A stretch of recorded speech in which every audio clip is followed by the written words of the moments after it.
All right, there we go. We're recording. Keenan Dunham, welcome to the show. Thanks for coming on, man. I really do appreciate it. Thank you so much. I'm so glad to be here.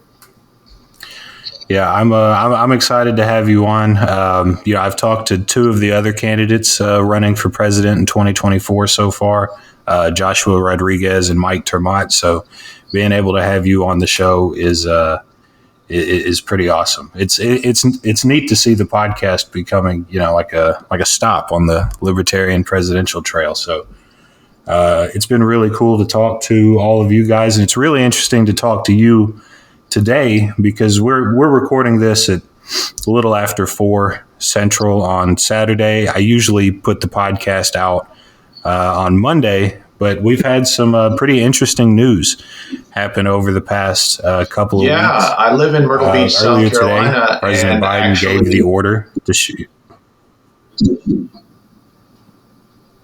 Yeah, I'll go ahead and tell the story. So he gave the order to blow up the weather balloon or whatever you want to call it, supposedly from China over our airspace, and they waited for it to go over the ocean. Well, I'm in Myrtle Beach, South Carolina, and it was right overhead. We saw it this morning floating by, and then we saw it blown up by our jets and heard 2 large explosions that pretty much shook the glass in all the houses around here. It was right off the coast in Myrtle Beach. Pretty amazing sight. So you had been watching it like up until that moment. You witnessed like it getting shot down and everything. That is wild. You say it shook the windows in the house, huh? Yes, absolutely. It was 2 large explosions. I don't know if there were 2 balloons or 1, but I heard 2 explosions, and then I saw the debris. I saw the little metal shatters coming down over the ocean. So I guess they waited until it went over the ocean so it wouldn't harm anybody. Yeah, which it makes sense to me. I know other people were, giving the president a fair amount of shit for not shooting it down sooner. But I mean, it kind of does just make sense that he would wait until the balloon is over the ocean so it wouldn't, the debris wouldn't fall on anybody. Very glad it didn't fall on your your house there in South Carolina. That would have been terrible. Right. Yeah. I mean, it was a small balloon. I doubt it would have done much, but I'm sure he had plenty of advisement by the military that it was no imminent threat. So I would treat this as a real light hand. Not be reactionary to something like this if it was me, as president myself. Yeah, there's not really a need to make this, out to be any more than it is. I saw, they were saying earlier that they were able to stop it from gathering intel as it flew over, and they were actually able to gather intel on the balloon itself. And like you said, I mean, the president had a number of people around him helping him make these decisions. And I think you are absolutely right. Nobody wants this to escalate to something, anything any bigger. We shouldn't anyway. No, nobody should want that. So, I think you are absolutely right. It doesn't have to be some kind of, just major thing. We don't have to make it out to be bigger than it actually is. Exactly, because what is China doing? They're testing us by doing something like this, so we don't want to react. Exactly. I feel like it's probably a big part of, why it was sent over here in the first place, just to kind of see how we would react, what our reaction would be. And just judging by some of the things I've seen on Twitter over the past couple of days, I feel like we can definitely say some people overreacted, to say the least. Right. Well, I also think that they want a reaction so that they can feel like they can take their next steps. So, whether we blame it on that or whether we scold them or whatever, they want us to be able to be blamed for their people. They want to be able to blame us for saying something. And, it wasn't a different country. It wasn't Germany. It wasn't the UK. They want us to be the ones to blame. So I think we need to not be reactionary. Absolutely. Oh yeah, yeah. I think you're absolutely right. Well, how is the campaign trail treating you so far? I know it's very early in the process. The Libertarian convention is I don't know 15, 16 months away, something like that. So we're super early in the process. But what does your campaign look like so far? What kind of events have you been doing? What does that look like here in these early stages? Yes, it's definitely the early stages. I won't be filing with the FEC until January of next year. And of course, I'll be going to different state conventions next year, just like I did in 2020 and 2016. I'll go to state conventions and talk to people, but I'm talking to people now and already announcing I'm running.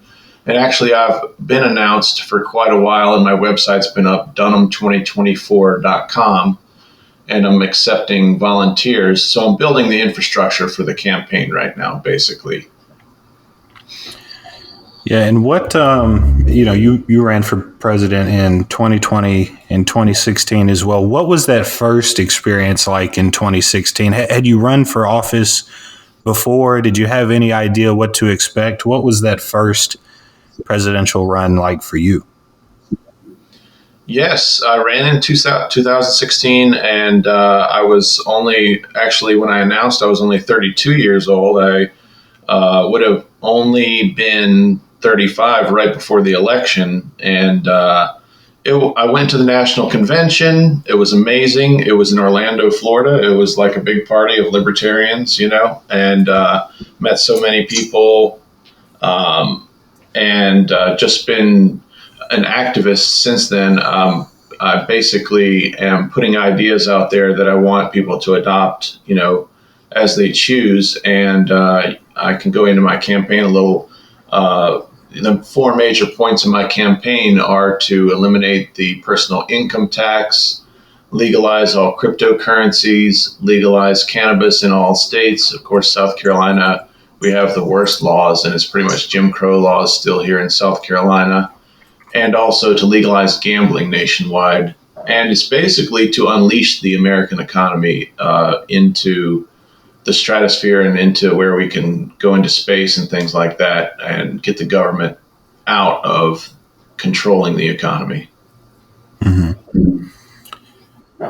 And, those four major issues of your campaign, throughout the 2016, 2020 election and now 2024, in the different conversations you've had, at these conventions with voters there on the ground, what has been the reception to these kinds of ideas? I imagine legalizing weed and gambling are probably fairly popular among people. What is the reception to your ideas been like there on the ground in the past? It's been great. Also, I'm an activist for releasing political prisoners, and I helped get Chelsea Manning released from prison, made phone calls to the Department of Justice when Obama was leaving office, and luckily we got Chelsea Manning released, and also people made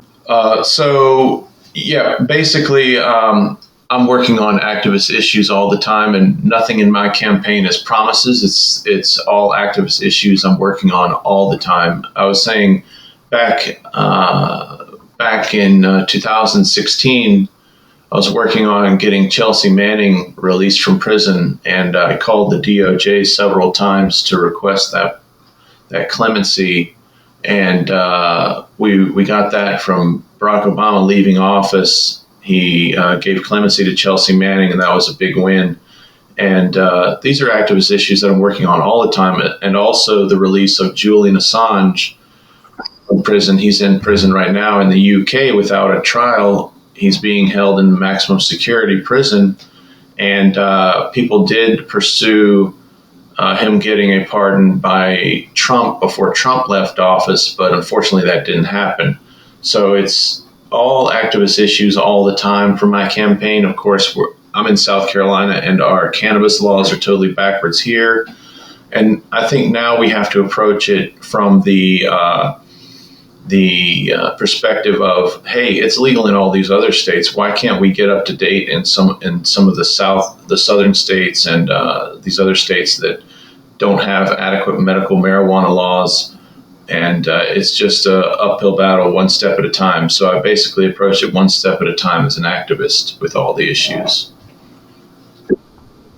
It is pretty frustrating, isn't it? The marijuana laws here in the South. I'm born and raised in the South. I live in Texas now, so I definitely understand the frustration there with the weed laws. Even with just medical marijuana, there are so many states, especially some of these southern states, that are just so restrictive, even though, I don't know how many states have legalized up to this point, 20 something, maybe even around 30. I don't know. Yeah, there are definitely medical benefits to cannabis and huge medical benefits across the board with so many ailments.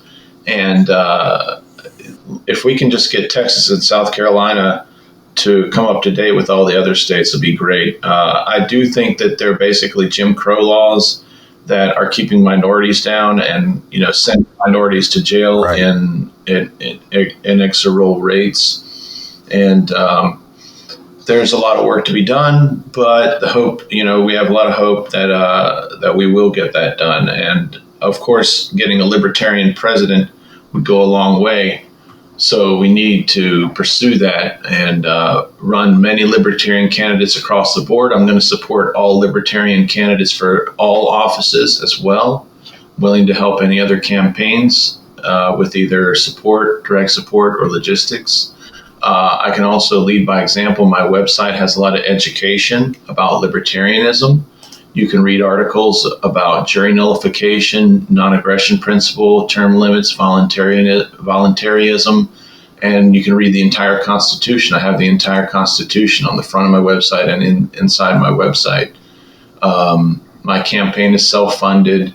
I'm actually a Google administrator of my own website, so I don't need donations. We may switch to donations in next year once we get with the FEC, once I file with the FEC, but I don't need them for the next year. And, I can just do interviews and travel and talk to people right now, self-funded. So, my campaign is running full throttle and we're accepting volunteers. My email is dunhamkeenan@gmail.com. If anybody wants to email me and join the campaign, there's plenty to do. And feel free to work on all activism on your own. Everybody can just be vocal about what their beliefs are and what they want to change in the United States. And it's all these issues. Just pick up any of them and be an advocate for anything, Yeah, it's so important to getting people involved just, on that on that ground level. If you can't get people educated and involved and, doing activist work like you're doing, it's so hard to make progress on a number of these issues, especially ones that you've mentioned, unless people really, really get out there and do what they can and play their part, but also, like you said, elect libertarian leaders that believe the same things that you believe, want to protect your civil liberties. And I think people getting involved is just so important. So, whether you're volunteering for, your campaign or, doing any other kind of activist work, just, trying to get your voice heard in any way possible is just so crucial. It's hard to do sometimes, but it is absolutely crucial for making progress on these issues. And something related to Texas that I would like to talk about.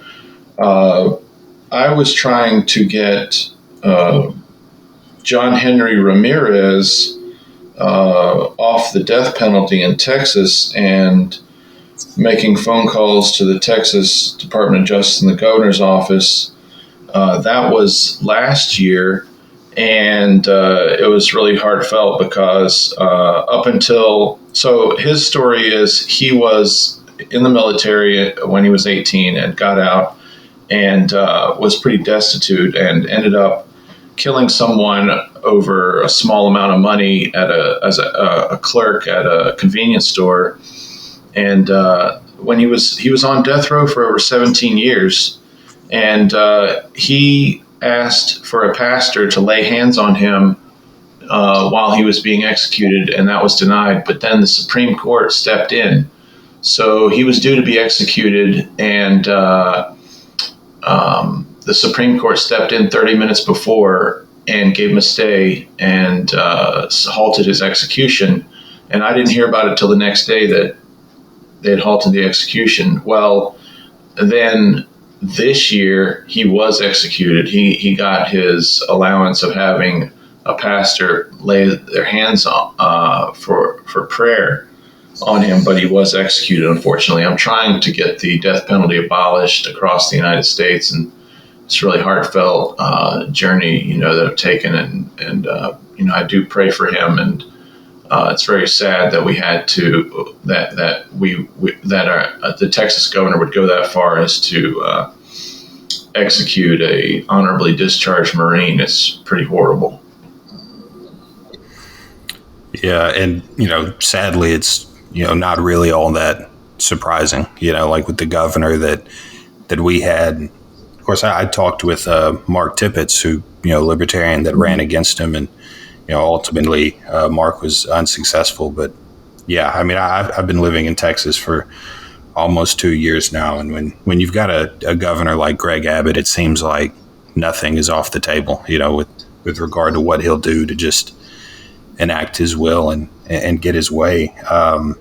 What do you think it would take to kind of get rid of the death penalty here in the States? I mean, would it have to be like a constitutional amendment, or I mean, what could we do to finally take the death penalty just off the table? It's probably going to take a lot of activist work in every state that there's a death penalty still, but it could come up in something in the Supreme Court. It could come up from a bill in Congress. Basically, I've learned over the years that the shotgun approach, pursuing all avenues, is the best way to succeed. You need a lot of people involved, and a lot of different areas of expertise. We're trying that with Julian Assange. We're trying to get the Australian government involved.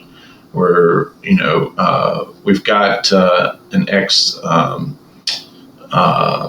Parliament head in Jeremy Corbyn, who's now on board for Julian Assange's freedom. So that's high profile. And wow. He was just at the Belmarsh Tribunal in D.C. talking about the human rights violations against Julian Assange. He's held without a trial.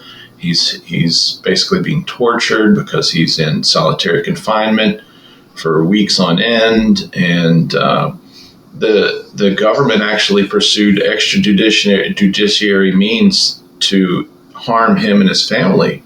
There were plans to kill Julian Assange that the U.S. government pursued, and I think that totally taints the case. It's a totally political case. It's basically on a whim that he was charged, and he's charged with a maximum penalty of 175 years in prison when he was just a publisher of documents, and he is a journalist, absolutely, because WikiLeaks has only published information given to them, and he's worked with high-profile news outlets, Guardian, New York Times, and they've actually come out and said that they think that he needs to be freed. So we just keep getting more and more people on board, and you need a huge team of activists to accomplish things like this. Yeah, and I think you're right too that you want to tackle all these different approaches at one time instead of kind of just putting all your chips in on one way. You think about it kind of like a chessboard. Right. You want to move this piece when you can, this piece when you can. You want to be making progress incrementally across the board at all times. And so I like that you're this involved with trying to get Assange out. I was reading through your Twitter and your website, and you said on Twitter that it's your number one priority is freeing him. So is there any hope at the light or at the end of the tunnel for Assange, or or is it just an eventuality that he's extradited to the United States? Because that does seem to be kind of what's coming next, or potentially what's coming next. Right. It keeps going up in the courts, and we want to take it to the Supreme Court. And he was actually granted a stay at a lower court in the UK, and then the High Court turned it over and ruled he could be extradited. It could take anything from the Australian government saying something about it to the UK government having enough, or me becoming president would actually, I could instantly pardon him. So I'm just part of the shotgun approach. Think of me as like I'm the rook in this, and I'm moving this way, and other people are trying their best moving other ways. And you just keep going until something doesn't work, and we just keep at it. Yeah. Could you maybe give like a little? This might be kind of a tall task, but I feel like a lot of people, their association with Assange is the whole, the 2016, the DNC emails and everything like that. I feel like that's what a lot of people, particularly younger folks that are more activist minded, that's kind of their only knowledge of Assange, is that right there. But his career spans back much further, and he was involved with a lot of different things regarding the Middle East. So maybe for some of our, younger viewers, could you give maybe a brief overview of Assange and WikiLeaks, and just kind of like, well, more so how he ended up here today in this particular situation? Yes. WikiLeaks has exposed quite a lot of war crimes, including video of U.S. soldiers firing on civilians. And if it wasn't for whistleblowers like this, we wouldn't know about abuses in detention centers in Iraq, where they were, stacking up people and taking photographs for fun with them and things like that, And they're, right. Killing small children. Those are things that need to be whistleblown and taken out of the military, and also, we wouldn't be able to question the narrative of going into Iraq in the first place if it wasn't for people like Julian Assange. And we don't want to start jailing our publishers and our journalists, because that's a slippery slope to jailing anybody who speaks out against oppression, and they're also a neutral viewpoint. Basically, they're publishing information and letting people digest it themselves. So, they're totally innocent. And it's never been proven that there's any harm done to anybody, but of anything WikiLeaks has ever published, because they do redact names, and they take careful consideration to things that are supposed to be classified, and they're not seeking out classified documents. That's just not what they're doing. If someone's killing civilians, that's what they're publishing. Okay, and that's not top secret information. That's journalism. So what he's in prison now for, the reason he was taken out of the embassy in London, he was in exile in an Ecuadorian embassy in London, was basically the UK government ruled that he had jumped his bail and had not gone through the proper bail process. So his status was revoked. Actually, that was in conjunction with the government changing in Ecuador. And there is evidence that the U.S. government intervened in the election in Ecuador to get someone who would give them Julian Assange. We went as far as doing some contra affairs with other elections in other democracies to get Julian Assange. It's pretty horrible. And the Spanish government was also involved with spying on Julian Assange while he was in the embassy. Of course, what is Spain's motivation? Well, they have a motivation to control the Ecuadorian government traditionally as a colonial state. So there's all kinds of different motivations involved with this, and people are profiting off him being in prison, and they're afraid of him because he produces the truth. It's not as if he is going to be released and do something, so spectacular. It's just that he's a human being like anybody else, and he has human rights, and we need to give him his human rights and get him back to his family. And actually, the only victims that can be proven are his family. He and his family are the victims in this case. Right. Yeah, and it's very transparent that like all these efforts to get him to the United States are just to silence him, so he's no longer a threat to the system that they've constructed. I mean, I feel like, the 2016 election was so polarized, and the leaks that were associated with that. There are some people that, for that reason alone, they'll never like him, and that's whatever. But I think the more people see this process play out, they're like, okay, like you guys are really just trying to get him here so you can lock him away and throw away the key and shut him up for good. I mean, that's what it seems like, I think, to anyone who's, even barely familiar with his case. Right. I mean, he's an Australian citizen. He doesn't really care about the swing between Democrat and Republican over here. It's not like, right. Or it's not like he would ever endorse me or anything like that. It's not. I don't have anything to gain out of this either.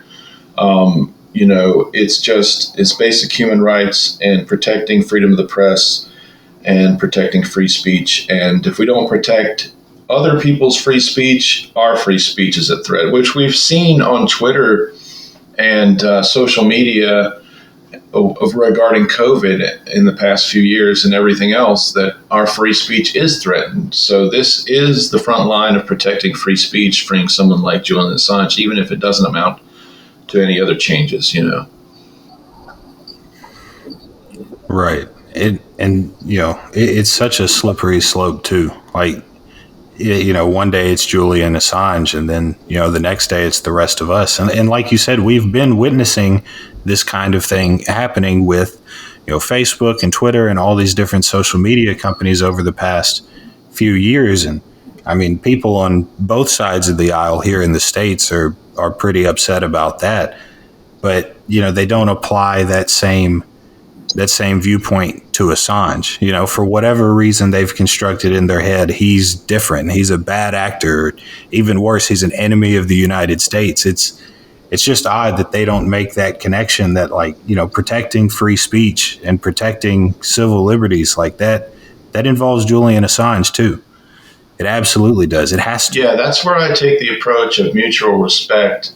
And regarding Twitter, I was actually banned from Twitter, and they would never give me a reason why for 6 months. And it was before Elon Musk took over that I was reinstated. But really, it does coincide with that, and I think that's important.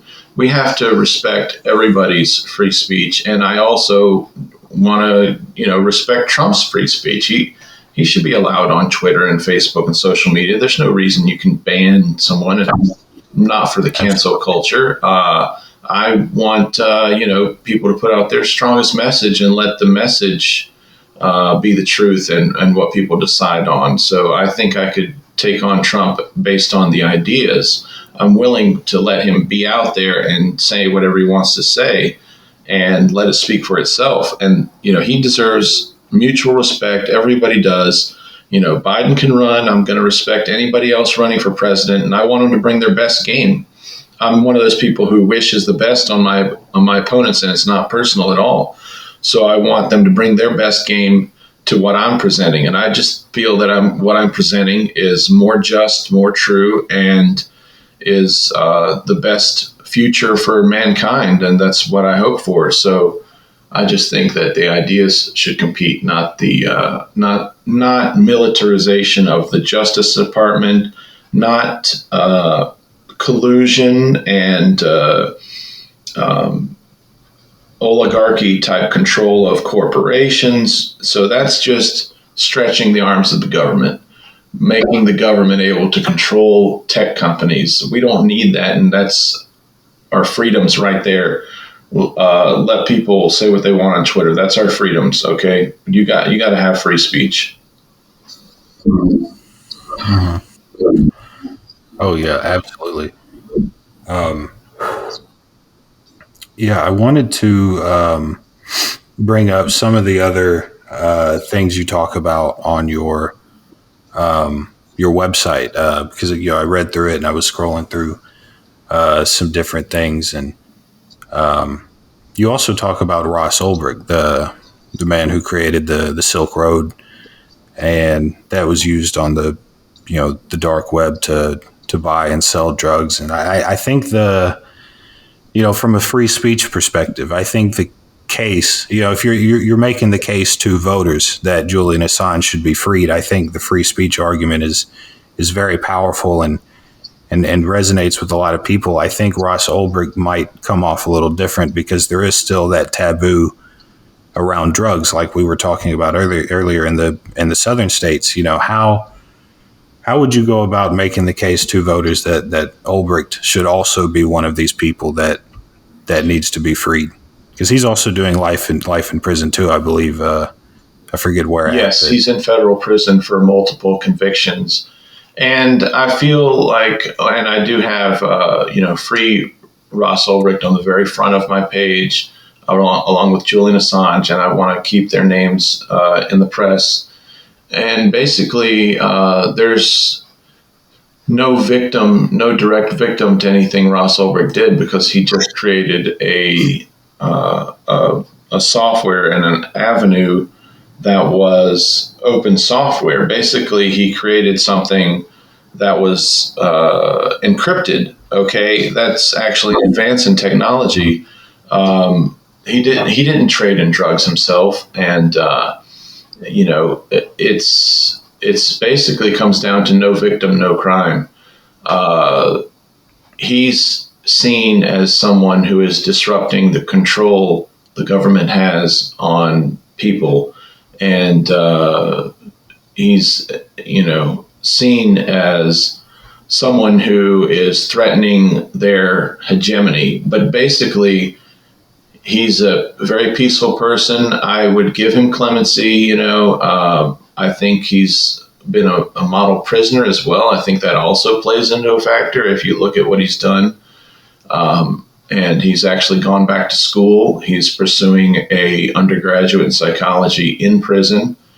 So basically, I think he's served his time. If you want to even claim that he's harmed people or done something, that I think he's already served enough time. I think that for a victimless crime like that, and for a nonviolent offense, he should already be freed. He's been in prison long enough.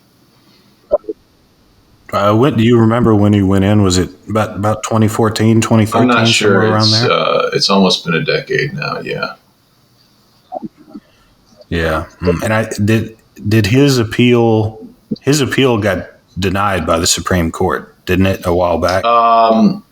He can always seek parole, I'm pretty sure, still. So I'm sure he goes up for parole sometimes, and maybe he'll get that. But I'm seeking his clemency and his release. So I think it's a good libertarian message for victimless crimes and nonviolent offenders to be released. So that I just definitely want to keep his name in the press. Oh, absolutely. Absolutely. Like we said earlier, any progress that can be made there for him and Assange both should be pursued. Your campaign website talks about some big goals that you pursue. You talk about on the website curing AIDS and cancer. It's actually something I talked with Joshua Rodriguez about too. And then there's a section about the growing population and expanding into space, and very, very bold things like that. And your website also says that that's going to require a great deal of worldwide trust and and cooperation. And I talked with Mr. Rodriguez about a little bit about it last week. But what does cultivating that kind of trust look like? I mean, can we really ever get to a point where that level of cooperation is possible, to see something like the human race expanding into space or something? Yeah, like that? What I do talk about also on the website is ways that we can get the government out of the way of those things. And we don't need the government controlling healthcare. So I'm against a single payer or government run healthcare system. We need the free markets to be freed and get our hands off and stop tying their hands, basically. And also with space, I advocate that we make all the patents free use for open source for anybody of NASA's. So basically, not privatized, but really just open source all of NASA. So as long as it's not a weapon, basically, anything that they've ever worked on needs to be in the research realm so that anybody in the public domain can, do their research and start a company and be in the space industry. We need to cause a revolution with open source. Along the same lines, we need to do that with the medical system. I do believe there is going to be research with cannabis that shows that it can help along tracks with cancer, and it's obviously alleviates pain of people who have AIDS or have cancer. So why does it alleviate pain? And I've done a lot of research myself, and actually the reason cannabis, both CBD and THC, help people in pain is because it stops the release of cytokines in the mitochondria within a cell, and that reduces inflammation. So there's a lot more research that can be done, not just the way it affects the brain, but the way it affects every cell. And the mitochondria is where AIDS reproduces and becomes a virus, and then it blows up and infects a cell, and that cell starts infecting other cells. So there is some kind of research that should be done, and with something like AIDS, we can look at how it works and how it infects, and then look at ways to stop it at every turn to actually come up with a cure. A cure is still going to be a holistic approach at every level. You don't want to get infected. You don't want to infect other people. You want to neutralize it where it's at. You want to keep it from changing from HIV to AIDS. And cannabis is definitely something that has been used in the treatment of alleviation of the pain of AIDS. So it definitely needs more research, and we need to get out of the way of that. I'm not saying the government needs to do it. It's not me, the president, or the government that's going to lead these things. It's going to be the free market. So I'm saying and explaining how to get the government out of the way. And legalizing cannabis in all states is important for medical research as well. We need it legitimized so all research can be done with it. And that goes with all drugs. Decriminalize all drugs so all the research can be done without you getting the stamp of disapproval by the American Medical Association or somebody because you did research on a drug. We know Big Pharma does this research. They probably know more than than the general public knows about what, and they don't like cannabis because it's a seed and it can be planted and anybody can have it. They don't want it to just be able to alleviate symptoms of anybody and everybody can grow it. They hate cannabis in the big pharma industry.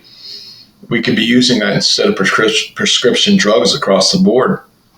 Well, they are losing their grip in many states, so they will lose their grip so basically big pharma is against the legalization of cannabis. Well, we need to legalize cannabis in all states because it's medically needed.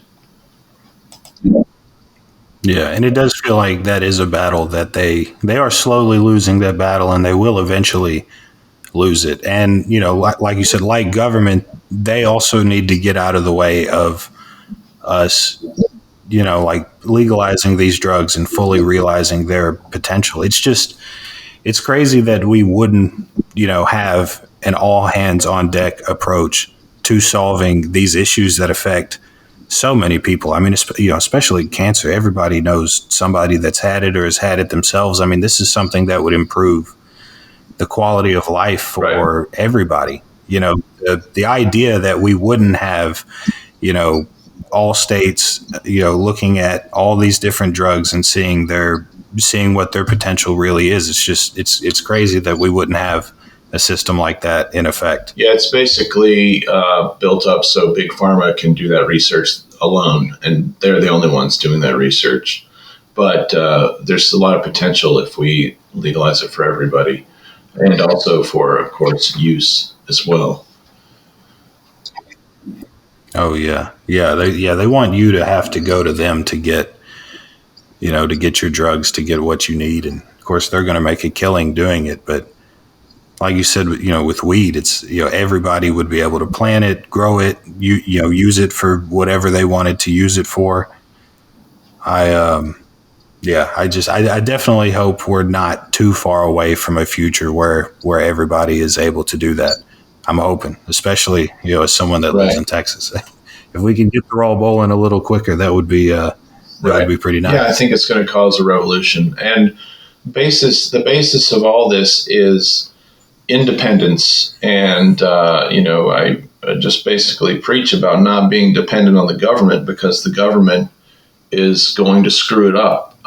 Their approach is not based in science. It's bloated. It's dated. There's waste. There's corruption. Get the government out of the way. We don't need a government program for everything. Basically, we need to make all government programs voluntary. And basically, if you look down to it in society, the government is just another entity that is offering services.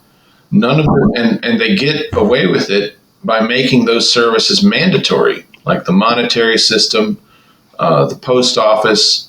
I'm not privatizing, so that's the word that Democrats like to use against libertarians. You're privatizing and you're making everything for profit. No, what we're doing is we're making everything open source and voluntary. We want everybody to be able to function in a free society. And to have a free society, we need the government to get out of the way. And that's why the Democrat Party is a socialist party, because they think the government is going to solve everything. Just because there's poor people out there, it doesn't mean you need to come up with something that the government does to help them and clothe them and feed them. The government doesn't need to do that. You need to get rid of the personal income tax and encourage people to have jobs. Make it affordable to not live on welfare, to have one job. If everybody had their personal income tax, they weren't paying into that, and it was voluntary. You could still have a government savings program, but what we need to look at the government is as a service, and we need to make all those services voluntary. So you can have a medical program that I can pay into a savings program, and Medicare will finance me if I choose to pay into it. And you can have a Social Security system. As a libertarian, I can't say we're just going to abolish Social Security and everybody who's paid into it is going to get nothing. No, I'm absolutely not going to do that. We're making small changes that make a big difference. We're going to make it voluntary. So if you want to have a savings account with the government, you can do that. But if you want to opt out, you can opt out. Same with public schools. Opt out of public schools. Take your money back. Everything needs to be voluntary, and the government is just another service. It's a service with a citizenship stamp on it. So we need to make this a free society, and that's just small incremental changes that we're making all the time. Oh, yeah. And I think that's really the way to phrase it too, is like being able to opt out, making it voluntary. I think if there was one thing, in the past couple of years that really kind of turned people on to Well, I mean, for me, it turned me on to libertarianism, but it was the COVID pandemic and the mask mandates and the vaccine mandates, and you had a lot of people who, they're not crazy conspiracy right wing anti-vax people. They just want to be able to make those decisions for yourself, and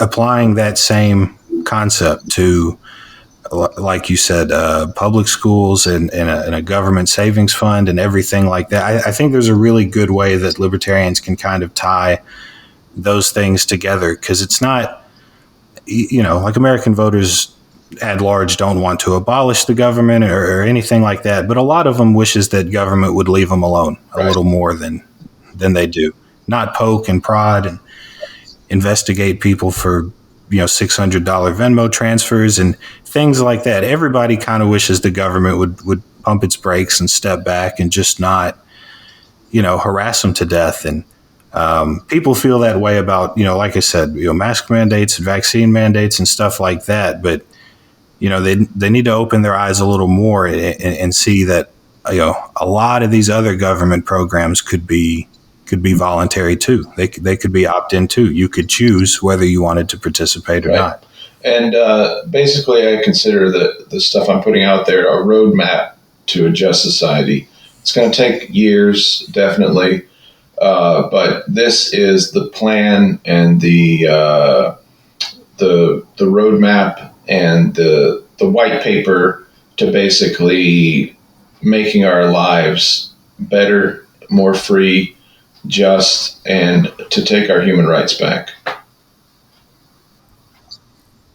That's awesome, man. I'm really glad there's a candidate like you out there that's putting those plans out and really fighting for those things. Are there any other big policies that you're running on that we haven't hit on yet? I know we've covered some of the big ones, but what are some other things that you're talking about when you talk to voters and go to these conventions? What are some other things that are really top? Yeah, sure. Let's talk about immigration. All right. I have a plan for legal immigration, and I put that on my website. I've also put it in Spanish. It's a 5-point plan, but it's only one thing is very key to that, and one thing alone that we need to do, and that is to offer unlimited workers visas. I think that would go the biggest way to changing everything for the immigration process. Basically, at every turn point, if we don't want a mass of unknown people influxing into our country and not being able to tell who's causing problems from everybody else who just wants to work, there needs to be a pathway to citizenship at every turn. And we need to make it very easy for people to get documented. So basically, we need to have unlimited workers visas right now. And the only thing that would disqualify you from having a worker's visa is if you're a violent felon. Then the only people who aren't documented are going to be the violent felons, who are not the poor people who are the victims of the cartels, who are, having to traffic the drugs or being forced to upon threat of death. But it's only going to be the very violent people who aren't documented. And we don't need detainments. We don't need to be deporting people who can get documented. We need to go ahead and document them, and it needs to be a legal process. And basically, Congress has done nothing for 20 years to improve the immigration process, and it's been Congress's fault and the last couple presidents who have done nothing to improve immigration. And there is an answer out there, and that's what I'm promoting. Yeah, I'm so glad you talk about it too, because I live in San Antonio, which is about 2 or so miles from the border, and I've definitely gotten more familiar with immigration and border issues since I've lived here. And I'm glad you're putting immigration at sort of the forefront, because it is just, it's really sad what a lot of these immigrants have to go through to get here. I mean, we could spend all day just talking about some of the different horror stories that you hear about, that travel up here. And I mean, we make it so difficult for them to become citizens. I mean, that process it can literally take decades for people to finally jump through all the hoops and get approved. And, like you said, Congress, the past couple presidents, they haven't done, they complain about it all the time, but they haven't done anything, in my lifetime really to improve the situation down there at all. So yeah, I'm glad you talk about, making it easier for people to become citizens. And like you said, I think unlimited work visas, it makes sense because you would know exactly who's coming over here. And, we need to make the process overall just so much easier for immigrants to come over. And I feel like that's a part that gets left out of a lot of the national conversation on illegal immigration. It's how can we push them away? How can we get rid of them? But why not just make the whole process easier for them as a whole? Why would we not do that? Yeah, I think the main reason people don't stay undocumented and are in the dark is because they have the threats against them of being illegal. That's why they have to run up the rivers and run up the border because they have threats against them on both sides. They've got the cartels on one side and the U.S. government on the other, and they're stuck in between. And it's a really difficult situation that we can alleviate. So I definitely want to do that. Yeah. And it is, for a lot of those people, it is literally, the cartel or the U.S. government. I've been to some of the towns along the border, and I mean, it's just everywhere you look. There's military, there's police, there's a big wall. There's a lot of different stuff to really terrify immigrants trying to come over. It's not. I don't imagine it's easy living in one of those towns on this side of the border. I can't imagine, being stuck between that and then, like a violent situation, in Central America or whatever they would be returning to. They're really stuck between a rock and a hard place, and there's nobody picking up the slack, doing anything to make any progress to get these people over and give them a better life. And I also think we need to become better partners with Mexico. They're our closest neighbor, and we need to have dialogue going on all the time with them about improving our trade status with them, and they should be our number one trading partner. We can have a lot of manufacturing back and forth, improving their situation improves our situation. We need to see it as building up North America and South America as our closest neighbors. We need to build up together with them as far as infrastructure and our economies. We need to see their economy coming up as our economy coming up, because they will go up together. Horrible situation in Mexico does not help us. And obviously that's what's going on. Yeah. It's so horrible right now with the fighting the cartels and all the violence there. So. Oh yeah. A lot of that. Yeah. There's been a lot of, different violence in Mexico that's been in the news as of late. And, we definitely need to start thinking of Mexico as, like you said, our closest neighbor, because they are. And if we lift them up and we lift the other Latin America and South America's countries up, we will all prosper. That's how an agreement like that would work. Our potential there is not being utilized. We definitely need to, lean on them more and have them lean on us. Yeah, and then the border will be normalized, and people won't just be running from oppression to get here. They'll just be, neighbors. If Mexico wasn't having so many problems, people wouldn't have to come here in droves. Yeah. Right. Yeah. If every place was as free and prosperous as the United States, or even just a fraction of it, really, the the quality of life in those places would improve so much, and they wouldn't have to make those 2,000-mile journeys to get up to the border. I definitely hope that's something we can see kind of in the future.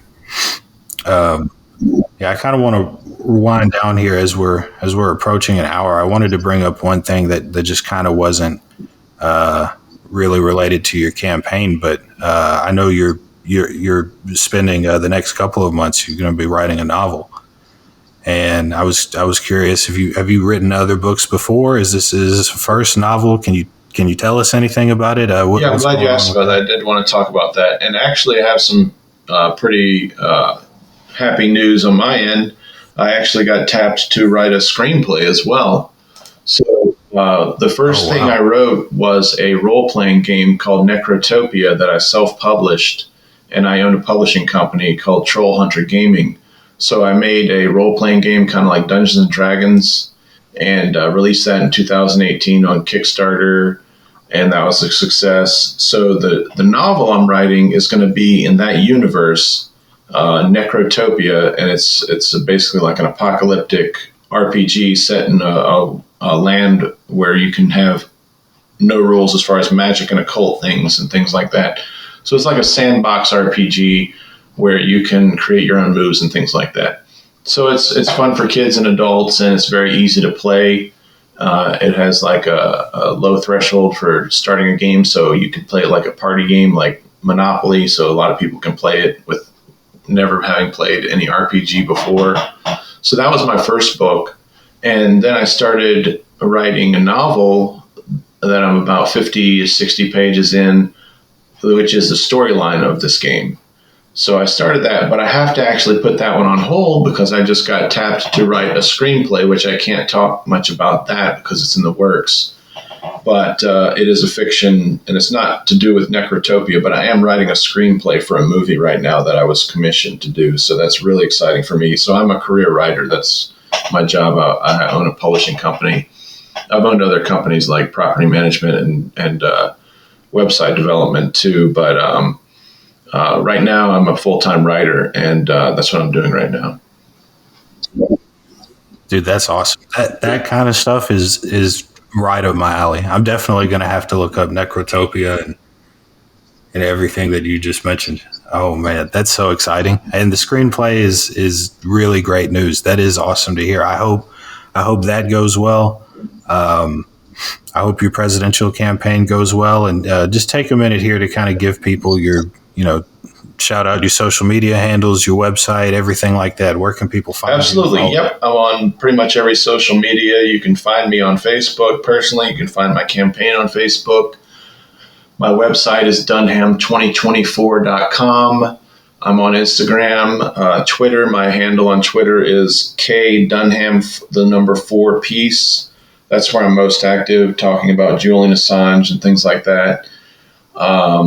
You can find Necrotopia on Amazon and drivethrurpg.com. It's actually free. The PDF is free if you want to download it on drivethrurpg.com. I am available if anybody wants to call me, email me. My phone number and email are on Twitter. So if anybody wants to join the campaign or has a question for me, please send those over.